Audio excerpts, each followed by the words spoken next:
Καλησπέρα σας. Καλησπέρα χρυσαυγίτες και χρυσαυγίτισσες. Καλησπέρα σας οι περήφανοι ελεύθεροι Έλληνες.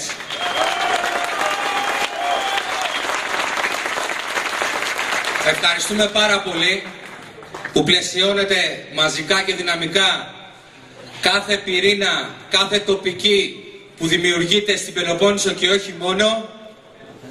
Και να ξέρετε κάτι, εσείς είσαστε η δύναμή μας.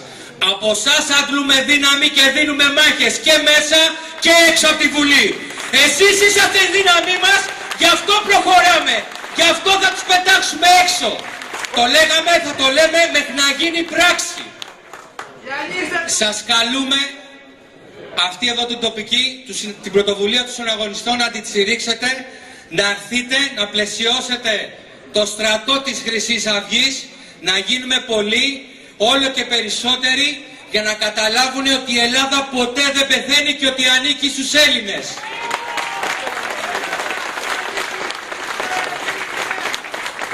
Το έχουν καταλάβει. Έχουν αρχίσει και το νιώθουν καλά πάνω στο πετσί τους. Οι μέρες τους τελειώνουνε. Μετράνε πολύ λίγες μέρες ακόμα. Γιατί γύρω από το στρατό της Χρυσής Αυγής συσπυρώνεται ο καθαρός και ο γνήσιος Έλληνας. Είναι εδώ πέρα δίπλα μας να μας στηρίζει για να συνεχίσουμε αυτό το τίμιο και δίκαιο αγώνα που δίνουμε. Σας καλώ όλους να διαδώσετε το τι είμαστε και ποιος είναι ο στόχος μας. Όσο περισσότεροι δίπλα μας, τόσο το καλύτερα. Ζήτω η Χρυσή Αυγή, ζήτω ο αρχηγός μας, ζήτω το έθνος των Ελλήνων. Συγχαρητήρια σε όλους και σε όλες. Μια καινούργια τοπική ανοίγει, ανοίγουν συνεχώς και μαζεύουμε και πάρα πολύ κόσμο. Κανένα άλλο πολιτικό κόμμα δεν έχει αυτή τη δυνατότητα και είναι μόνο η αρχή. Όπως βλέπετε, τις τελευταίες μέρες πάλι όλα τα κανάλια ασχολούνται με λύσα εναντίον μας. Δεν μάθαν τίποτα από τις δύο συνεχόμενες εκλογικές αναμετρήσεις. Εφαρμόζουν ξανά τις ίδιες τακτικές, τις ίδιες αποτυχημένες τακτικές για αυτούς. Είναι πλέον όλα τα κανάλια, όλες οι μεγαλοεφημερίδες, όλοι οι μεγαλοδημοσιογράφοι, είναι όλοι τους ανυπόληπτοι. Δεν τους υπολογίζει κανένας. Γιατί με πολύ απλά λόγια είναι όλοι τους τσιράκια της διαπλοκής όλων αυτών που μας οδήγησαν σήμερα εδώ. Όλων αυτών που λένε ναι σε όλα. Και επειδή αυτές τις μέρες γίνεται πολύ λόγος και υπάρχει παραπληροφόρηση από την αριστερή νομεκλατούρα σχετικά με τα όχι και τα ναι, να τους υπενθυμίσουμε ότι σε λίγες ώρες, ξημερώματα 28 Οκτωβρίου πριν 62 χρόνια, υπήρχε κάποιος, ο εθνικός κυβερνήτης Ιωάννης Μεταξάς, που είχε το σθένος, την τιμή, την ηθική και ήξερε ότι είχε προετοιμάσει και ένα ολόκληρο έθνος για να πει όχι στην υπερδύναμη της Ιταλίας, και που αυτοί που είπαν το όχι εκείνη την εποχή μέσω του Ιωάννη Μεταξά δεν ήταν οι κομμουνιστές που τότε ήταν σύμμαχοι με τους Γερμανούς και σφυρίζαν κλέφτικα και λέγαν ότι αυτός ο πόλεμος δεν είναι δικός μας, όταν οι Έλληνες πολεμούσαν στα βουνά της Βορείου Υπήρου και αργότερα στο Ρούπελ. Αλλά βλέπετε, οι κομμουνιστές είναι πολύ ικανοί στην παραχάραξη της ιστορίας και δυστυχώς βρήκαν και κάποιους light δεξιούλιδες, οι οποίοι αισθάνονται ενοχές για τις εποπιές του 40, του 41, του 46, του 47, του 48, του 49.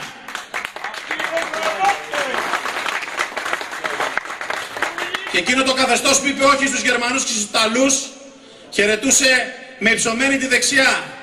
Ενώ η σημερινή νενέκοι του ναι χαιρετούν με το χέρι στην τσέπη, βάζοντάς το συνεχώς και βάζοντας τα κλεμμένα. Αλήτες, προδότες, πολιτικοί!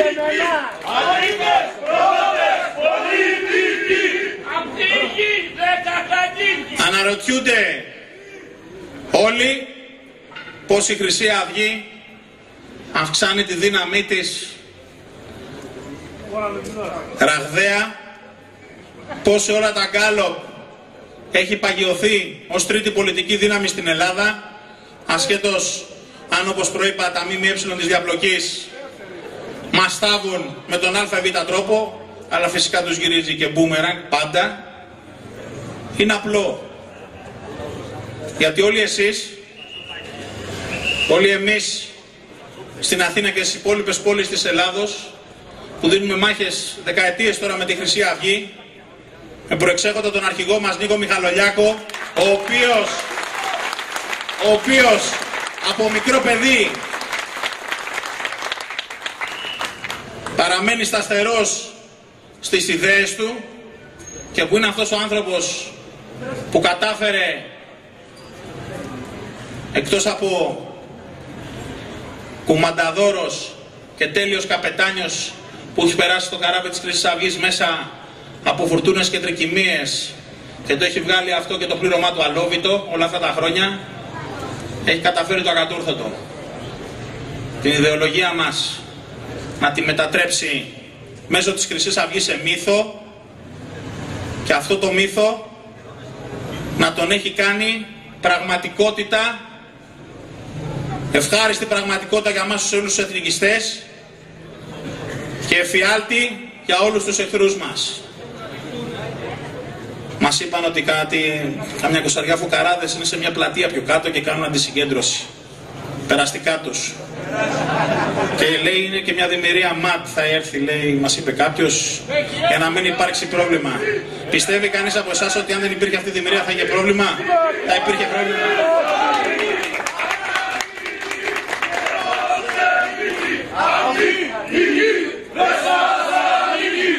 Έχουν λυσάξει τις τελευταίες μέρες εφημερίδες, κανάλια κτλ. Οι γνωστοί ότι στις παρελάσεις 28 Οκτωβρίου ετοιμάζονται μάχες με το ΣΥΡΙΖΑ από τη μία, με τη Χρυσή Αυγή από την άλλη. Λοιπόν, δεν είναι έτσι. Εμείς την 28 Οκτωβρίου την τιμούμε και τη σεβόμαστε όπως τιμούμε όλες τις εθνικές εορτές. Προχωράμε πολύ δυνατά, προχωράμε δυναμικά και αυτό που θέλουμε από όλους εσάς σε τοπικό και πανελλαδικό επίπεδο είναι να είστε απόλυτα πειθαρχημένοι στις αποφάσεις κεντρικής διοικήσεως, γιατί αυτή η κεντρική διοίκηση είναι που μας έχει φέρει σε τόσο μεγάλες επιτυχίες και ο αρχηγός μας. Κάποια πράγματα, κάποιες αποφάσεις μπορεί να σας φαίνονται παράξενες, να μην αναρωτιέστε, να μην απορείτε. Όλα έχουν το λόγο τους.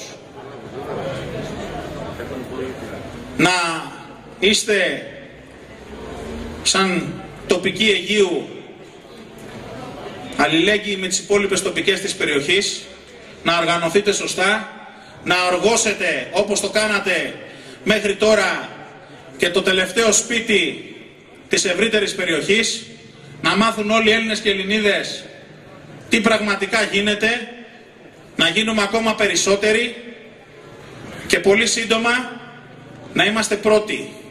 Δεν είναι ουτοπία, είναι κάτι σχεδόν αναπόφευκτο. Η Χρυσή Αυγή πολύ σύντομα θα είναι πρώτο κόμμα.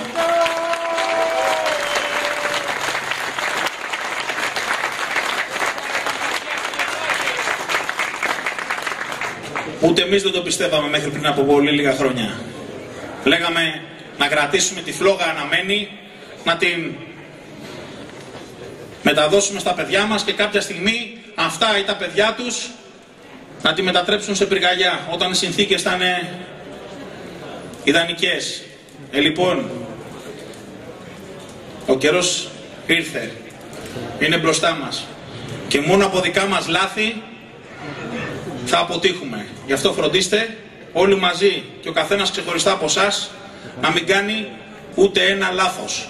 Πίστη, υπακοή στην ηγεσία του κινήματος, στους συναγωνιστές που είναι αρμόδιοι στα γραφεία του Αιγείου, της Πάτρας, της Κάτω Αχαγιάς, της Κορίνθου, της Τρυπόλεως, του Ναυπλίου, της Καλαμάτας, της Σπάρτης, του Γηθίου, της Νεμέας, και όλα θα πάνε καλά. Ευχαριστώ πολύ. Είχα σκοπό οπωσδήποτε να απευθύνω μία ομιλία η οποία θα είχε κάποιο χρόνο, ικανό χρόνο, γιατί θα είχαμε πολλά να πούμε.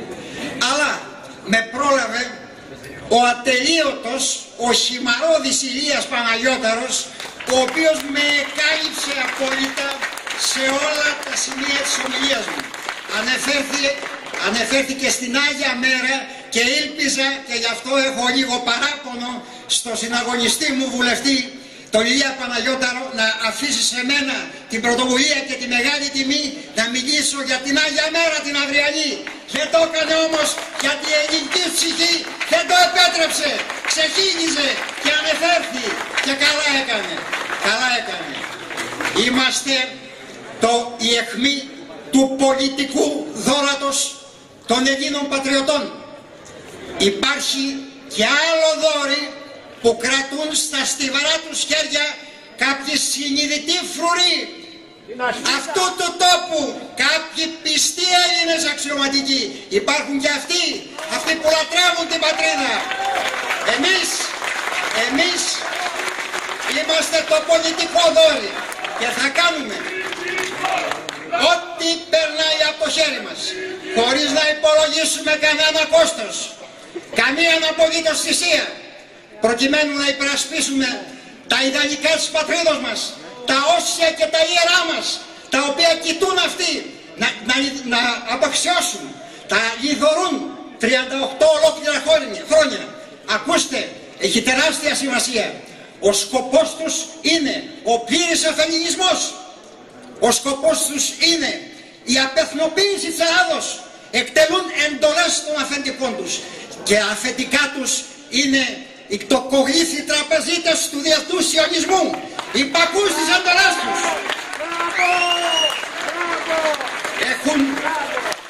Μεθοδεύουν εδώ και 38 ολόκληρα χρόνια.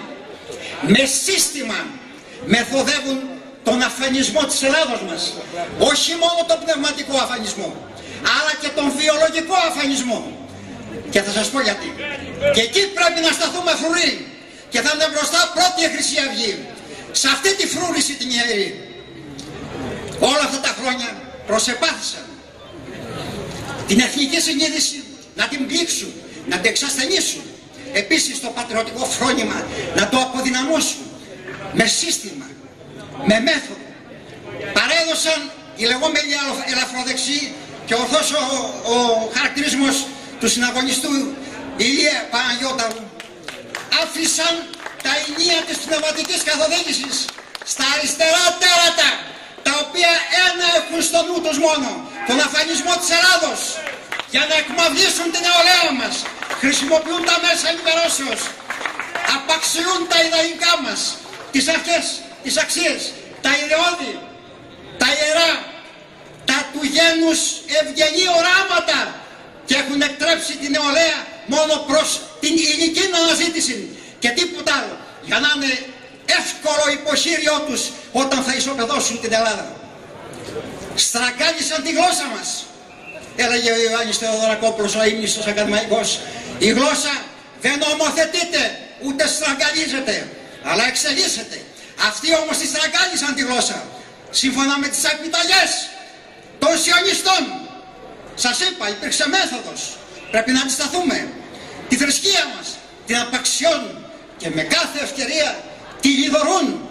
Ορθοδοξία και ελληνισμός ανά τους αιώνες και κοινή πορεία.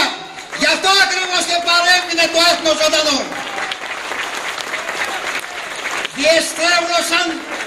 Διεστρέβλωσαν με τα σιωνιστικά κανάλια και με κίνδυνους ομιλητές, δίθεν ιστορικούς, διεστρέβλωσαν την ιστορία μας.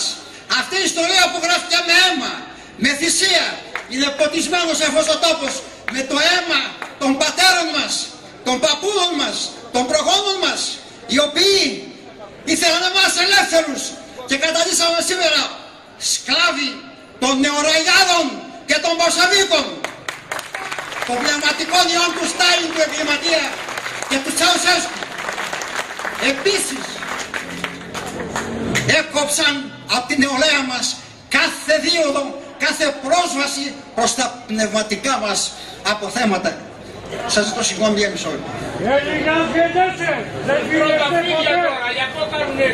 Στην Κρεμάλα οι προτάτες. Με πρώτον βαλόντα των ήθων της αμαρτίας, το Ράλι, τον ανεκδίκητο, ο οποίος κατήργησε τα αρχαία ελληνικά, κατήργησε τη δυνατότητα προσβάσεως στα πνευματικά μας αποθέματα. Και όλα αυτά για να καταστούμε απρόσωπος Βαλκάνιος πληθυσμός.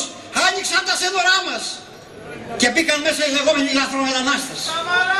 Είναι λάθος ο όρος, κύριοι. Ούτε μετανάστες είναι, ούτε λαθρέοι είναι. Είναι επίσημοι προσκεκλημένοι των προδοτών. Ξύλωσαν τα σύνορα.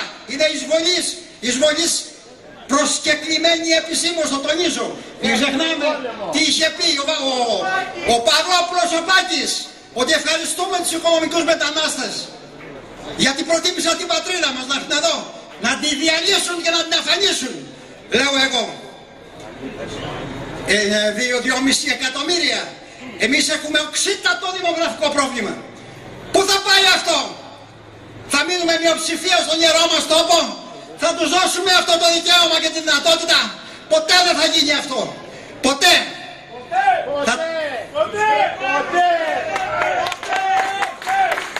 Όλοι αυτοί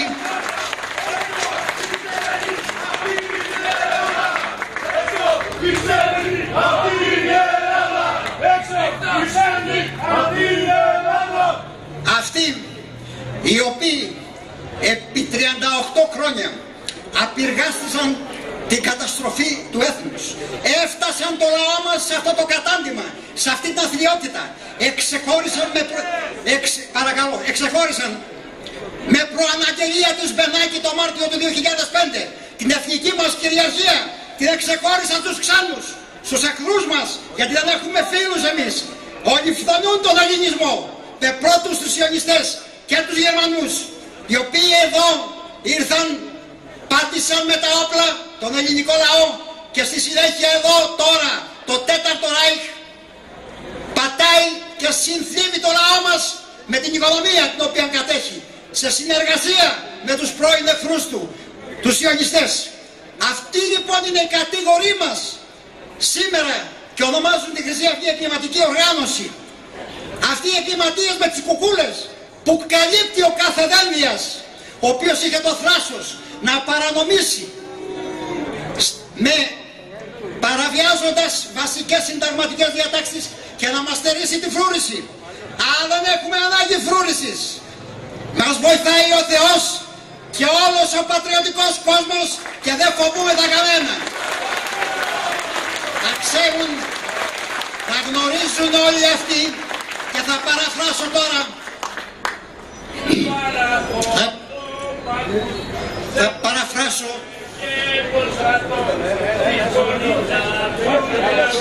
Θα παραφράσω του Σιμονίδου το επίγραμμα το θρυλικό. Να ξέρουν όλοι αυτοί ότι εμείς όλοι οι Έλληνες πατριώτες τι δεϊστάμεθα τι στον πατέρων ημών ρήμαση πειθόμενοι. Θα μείνουμε όρθιοι στην έπαρξη και θα φυλάξουμε την πατρίδα μας με κάθε θυσία, με κάθε αγώνα, με κάθε στόχος, με κάθε στόχο. Επί τη ευκαιρία μιας επικέρδου ερωτήσεως στην οποία είχα στη Βουλή προχθές, ανεφέρθην κατευθείαν στο Προεδρείο της Βουλής και είπα ότι θέσατε στο Συμβούλιο των Προέδρων της Βουλής το θέμα, κύριε Πρόεδρε, και το ονομάζεται κύριος Νάκος, ότι η ενέργεια αυτή να μας πάρουν εμάς τους φρουρούς ήταν αντισυνταγματική και παράνομη. Ελπίζω να το διαβιβάσει, αλλά είναι τόσο πασίδερμα που δεν τους νοιάζει. Το μόνο το οποίο θέλουν είναι η περιθωριοποίηση της Χρυσής Αυγής. Δεν θα το πετύχουν. Είναι σε κατάσταση πανικού. Οπωσδήποτε είναι επίφοροι. οπωσδήποτε πρέπει να προσέχουμε. Είναι σε κατάσταση πανικού και αυτός που είναι σε κατάσταση πανικού, γιατί ξέρει ότι μόνο η Χρυσή Αυγή μπορεί αποτελεσματικά να αντισταθεί, είναι οπωσδήποτε επίφοβος, αλλά και για τον εαυτό τον ίδιο. Θα κάνει πολλά λάθη και τα λάθη αυτά κάποια στιγμή θα τα πληρώσει. Δεν πρέπει να ξεχνάνε ότι είμαστε οι απόγονοι των πολεμιστών του 40. Είμαστε οι απόγονοι των πολεμιστών του 12-13. Και εμείς δεν παίζουμε με την πατρίδα. Η πατρίδα για μας είναι εικόνισμα. Αυτό δεν πρέπει να το ξεχνάνε. Και αυτό είναι που μας δίνει τη μεγάλη δύναμή μας. Δεν θα σας κουράσω άλλο. Θέλω να σας πω μόνο το εξής χαρακτηριστικό. Προχθές στην Επιτροπή Θεσμών και Διαφάνειας παρουσιάστηκε αυτό το που ακούει στο όνομα, αυτός ο προδότης της Goldman Sachs, Γιώργος Παπακοσταντίνου, του αν θέλει να ο λασανοφόρος, και όταν λέω λασανοφόρος εννοώ αυτό που κρατάει την πάπια, Παπανδρέου του Γιωργάκη. Αυτός είναι το γιο αυτού που ήρθε να καταστρέψει την πατρίδα, υπηρετώντας πρώτα στο Αμερικανικό Ναυτικό νοσοκόμος και ήρθε εδώ να διδάξει πατριωτισμό. Πώς έγινε αυτό? Τον ρώτησα λοιπόν. Πρωθυπουργός, πώς έγινε? Τον ρώτησα. Το απαγορεύει αυτό η Αμερική. Τον ρώτησα λοιπόν. Γιατί δεν κάνατε χρήση, κύριε Υπουργέ, της αποφάσεως του Διεθνούς Δικαστηρίου του 1938, όπου το Διεθνές Δικαστήριο δικαίωσε απόλυτα την πατρίδα μας, όταν ο μέγας κυβερνήτης Ιωάννης Μεταξάς προσέφυγε, έδιωξε τους τότε Τροϊκανούς, έπαυσε τις πληρωμές και προχώρησε κάνοντας κοινωνικό έργο σε όλους τους τομείς. 4 μόνο χρόνια είχε και ποτέ μην ξεχνάτε ότι δεν έκανε πραξικόπημα. Παρέλαβε μια Ελλάδα μετά από συνεχή επανειλημμένα πραξικοπήματα. Η Βουλή ίδια παρέλαβε στον Ιωάννη Μεταξά. Μπαρμπαγιάννη, σώσε μας. Έτσι η ίδια η Βουλή, η αδύναμη, η αιώνια διεφθαρμένη Βουλή και ανίκανη. Και μου απήντησε, αφού του είπα ότι έκαναν χρήση του δεδικασμένου επιτυχώς και τους έδιωξαν με κλωτσίες στην Αργεντινή, στο Παναμά και στον Ισημερινό. Και ξέρετε τι μου απήντησε? Ο ανέστητος Ανθέλιν. Δεν τον ξέρω αυτό το νόμο. Αυτή ήταν η απάντησή του.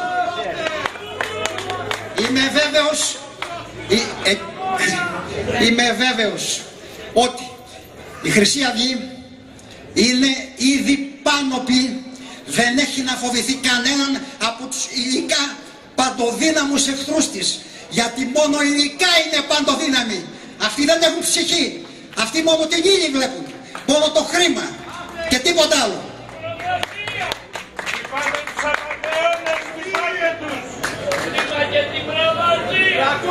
Κοιτάζω το ρολόι μου, η ώρα είναι 8 και 5 και 10.